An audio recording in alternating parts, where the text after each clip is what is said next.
Hello, എൻ്റെ പേര് ആബിദ്. ഞാനിവിടെ എജുഫ്ലെയറിലെ A2 സ്റ്റുഡൻ്റ് ആണ്. ഇപ്പോൾ നമ്മൾ ഇന്ന് നോക്കാൻ പോകുന്നത് എങ്ങനത്തെ ക്വസ്റ്റ്യൻസ് ആണെന്ന് വെച്ച് കഴിഞ്ഞാൽ, ഇപ്പോൾ നമ്മൾ ഒരാളോട് ചോദിക്കുകയാണ്, നമ്മളിപ്പോൾ എന്തെങ്കിലും ഇപ്പോൾ ഞാനിവിടെ എടുത്തിരിക്കുന്ന ഓപ്ഷൻസ് എന്താണെന്ന് വെച്ചാൽ വെള്ളമാണ്, വാട്ടറാണ്.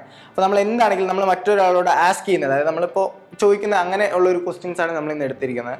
ഇപ്പോൾ can you please give me A glass of water, അതായത് നമുക്ക് ഒരു ഗ്ലാസ് വെള്ളം തരാമോ എന്നുള്ളത് നമ്മളെങ്ങനെ ജർമ്മനി ചോദിക്കുന്നത്. വെള്ളം തന്നെയല്ല, നമുക്ക് മറ്റെന്ത് വസ്തുക്കളാണെങ്കിലും, ഇപ്പോൾ ഫോൺ, അതുപോലെ തന്നെ എന്ത് നമ്മൾ ചോദിക്കണമല്ലോ അതെങ്ങനെ നമ്മൾ ജർമ്മനിലോട്ട് പറയും എന്നുള്ളൊരു ഇതാണ് നമ്മൾ നോക്കാൻ പോകുന്നത്. Can you please give me A glass of water എന്നുള്ളതിന് നമ്മൾ ജർമ്മനി പറയുന്നത് ഗെബൻസി മിയർ ബിറ്റെ ഐൻ ഗ്ലാസ് വാസർ എന്നാണ്.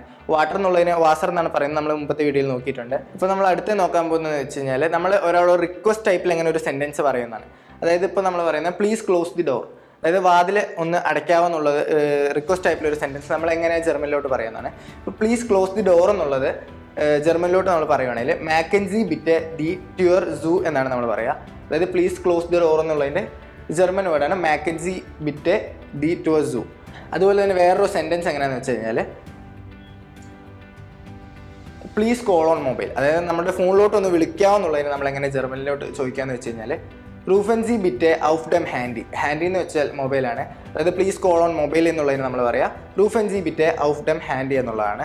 അപ്പോൾ നമ്മൾ ഇന്ന് നോക്കിയത് എങ്ങനത്തെ ക്വസ്റ്റ്യൻസ് ആണെന്ന് വെച്ച് കഴിഞ്ഞാൽ, നമ്മൾ ഒരാളോട് പൊളൈറ്റ് ആയിട്ട് എങ്ങനെ ഒരു ക്വസ്റ്റ്യൻ ചോദിക്കുന്നു, അതുപോലെ തന്നെ റിക്വസ്റ്റ് ആയിട്ട് എങ്ങനെ ഒരു സെൻറ്റൻസ് നമ്മൾ പറയുമെന്നാണ് നമ്മൾ ഇന്ന് നോക്കിയത്. ഇതിനെ നമ്മൾ ജർമ്മനിൽ പറയുന്നത് എങ്ങനെയാണെന്ന് വെച്ചാൽ ബിറ്റെ ഫോർമലിറ്റേർ എന്നാണ് നമ്മൾ ജർമ്മനിൽ ഇതിനെ പറയുന്നത്.